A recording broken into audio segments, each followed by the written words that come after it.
Hello there, everybody. My name's Alex Davis. I work as the coordinator for the UK Ghost Story Festival, and delighted to be joined in the latest of our series of online interviews by the wonderful A.R. James, writer, poet, actor, voice performer, a lady of many, many talents. So delighted to have you here with us today. Thank you for your time. Thank you for joining us. Thanks for having me. Brilliant stuff. And based on my intro there, you're a person with many, many pursuits, and that, like so many of us, wears many, many hats in terms of what you do. So I was curious what it was that particularly sort of spoke to you at large about ghost stories. Yeah, so many things. I think I like to wear many hats because I get bored, so like to dabble in all sorts of things. And I think ghost stories have the space to dabble in lots of different things as well. One of the things I like to think of in terms of my work or things that I enjoy across different media is unsettling entrances and exits. So I'm really interested in movement and shifts. And I think in ghost stories, those things tend to upheave both trauma and resolution and all sorts of other things along the way. And there's a lot of dynamic stuff going on in how they're told as well. So yeah, I think that sense of movement and I guess just a morbid curiosity, and I like to lift the rug and see what's underneath. And if it's healing, that's great, but if it's just something horrid, even better. I think it can be both at times. It can be both, I suppose. I think that idea of unsettling entrances, I'm in my mind, I'm conjuring up sort of Sadako from The Ring kind of climbing out, and that's kind of there's so many of those great moments, those great reveals in ghost stories that I think are fantastic. And kind of onto that sort of performance element, I suppose. And I think obviously, you've been involved in acting and theatre and drama. Obviously, we're sort of seeing a bit of a resurgence, I think, in terms of kind of ghost stories on stage. So why do you think they can work particularly well as something performed, would you say? I think they're innately spectacular. Or spectacular, but I think nice. they really lend themselves a bit like fairy tales. They are not necessarily reliant on floral prose, so they're the kinds of stories where you can do a bit of telling instead of showing.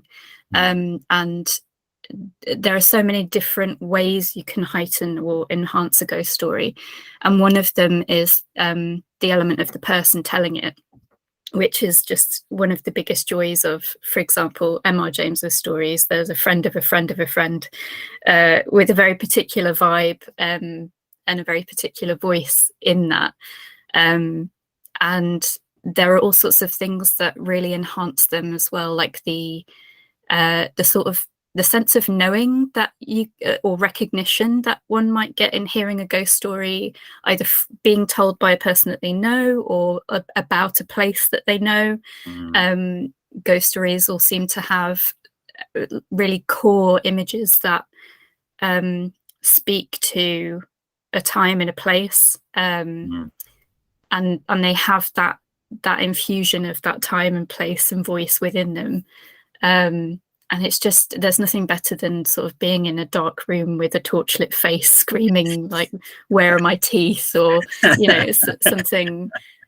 something shocking. And there's the thrill of that campfire kind of atmosphere. I think that's, I think that's what works about it. Yeah, fantastic. Absolutely. Yes. Yeah. Look, I've got a few performances at the festival, so I'm really looking forward to how they present those fantastic stories.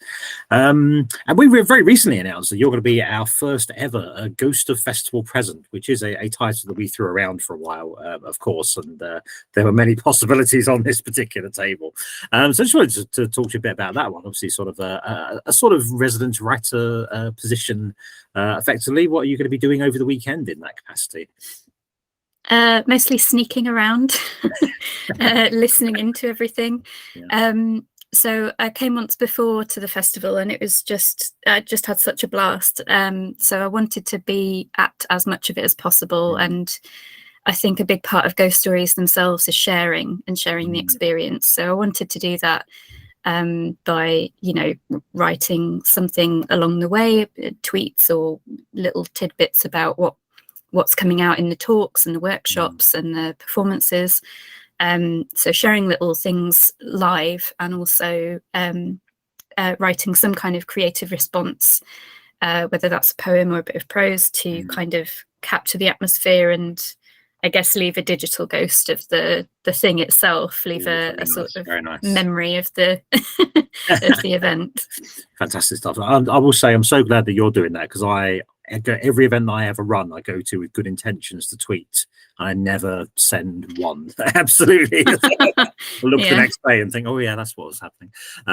Yes, I'm really exciting position. I realize this is going to be a fantastic edition, and don't feel like you have to sneak around too much. Obviously, you are officially, you know, an official role. Don't worry. I just wanted to ask a little bit about your workshops as well, because when you sort of floated these ideas, they're both really fascinating sort of concepts, particularly that ghosts in comedy. Because I sort of, a bit of me went, oh, and then I started to think, well, maybe there are a few. So I just wanted to kind of ask you, so what would you sort of see as some examples of that kind of mix of sort of ghost story and comedy? Yeah, so this is probably my most contentious idea, because I'm probably setting myself up for failure by attacking two topics that people feel very passionately about and very defensive about. And I know people have very strict ideas of what a ghost story is and what comedy is. And maybe a better term for it is humour, because ghost stories, in my mind, are the sort of more subtle, gentle, slow-paced, slow burn kind of horror stories. So I think that it's more about titters, and I think they do all sorts of things, but some examples that come to mind, and these are specifically in what I would call a ghost story that's structured like that. There's Mr. Talent's Ghost in that story of that title by Mary Webb, which is a writer who's dreadfully boring and haunts people by reading out his dreadfully terrible works, which is just a joy to read as somebody who writes. There's, you know, in the film version of Sleepy Hollow, there's Ichabod Crane, who supposedly is some kind of detective of the macabre / doctor / autopsy performer, doggedly pursuing a sword-wielding headless horseman, but also faints at the sight of blood, you know. So I think, there are little things like that that sort of interrupt the pacing or the tone of the ghost story, and catch you back in if you're not paying attention, and also do the opposite and make you feel a full sense of security before whipping the rug out from under your feet. I was going to say, lulling you into a full sense of security is now. I think that's a lot of horror does that. I think ghost stories as well, but wider horror too does sort of lighten the mood a bit before hitting you with something else. Brilliant stuff. And also Ghostly Origins, which I thought was a fantastic title, sort of looking at where ghosts come from. I suppose it's sort of a double part question, I suppose, in terms of like what you're planning for that, a little bit of what you're planning for that session maybe, and your sort of personal take on it. Where do ghosts come from in your own mind? I'm really interested in how you phrased that, because I think there are so many ways to approach the question. So, you know, there's where do ghosts geographically come from? Where do the stories come from? Where does the spirit or whatever the manifestation, what causes that? So the workshop itself is going to be looking a bit at the causation. So what makes a ghost? What happens for a ghost to then exist? And without fangirling too much, at the last festival I saw something Laura Mauro stuck with me, which was a ghost as a trauma revisited.